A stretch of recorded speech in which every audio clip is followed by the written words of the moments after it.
গেল কয়েক মাসে ইউক্রেনের দোনেৎস্কে ১,৫০০ বর্গ কিলোমিটার জায়গা দখল করে নিয়েছে রাশিয়া।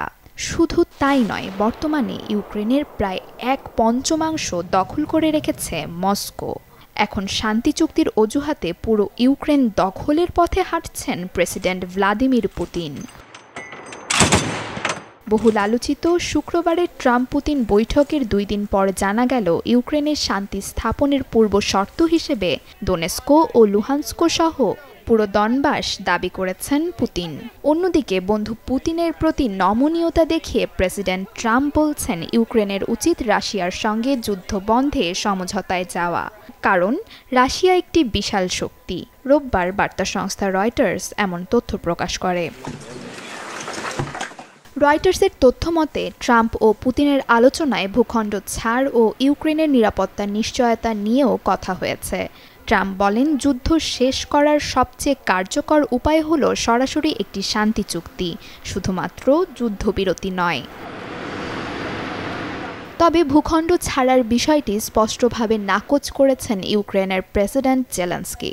বরং নিরাপত্তা নিশ্চিতের প্রতিশ্রুতি চেয়েছে ইউক্রেন। ইউক্রেনের পাশে থাকা ইউরোপীয় নেতারা মনে করছেন ইউক্রেনের জন্য ন্যাটো অনুচ্ছেদ ৫-এর ধাঁচে একটি যৌথ নিরাপত্তা নিশ্চয়তা তৈরি করা জরুরি। এ প্রস্তাব অনুযায়ী ভবিষ্যতে ইউক্রেন আক্রমণের শিকার হলে যুক্তরাষ্ট্রসহ অংশীদার দেশগুলো সরাসরি হস্তক্ষেপ করতে বাধ্য থাকবে। প্রেসিডেন্ট পুতিনও নিরাপত্তা নিশ্চিতের প্রয়োজনীয়তার কথা স্বীকার করলেও ইউক্রেনের ন্যাটো সদস্যপদ রোধ ও নতুন শর্তগুলোতে তিনি কোনো ছাড় দেবেন না বলে জানিয়েছেন। এদিকে ট্রাম্প পুতিন বৈঠক নিয়ে ইউরোপীয় নেতাদের মধ্যে মিশ্র প্রতিক্রিয়া দেখা গেছে। ব্রিটিশ প্রধানমন্ত্রী কিয়ার স্টারমার বলেন, যুদ্ধ শেষের কাছাকাছি চলে এসেছে, তবে রাশিয়ার হামলা থামা পর্যন্ত চাপ বজায় রাখা হবে। আলোচিত ট্রাম্প পুতিনের বৈঠকটি ছিল ৩ ঘণ্টা স্থায়ী।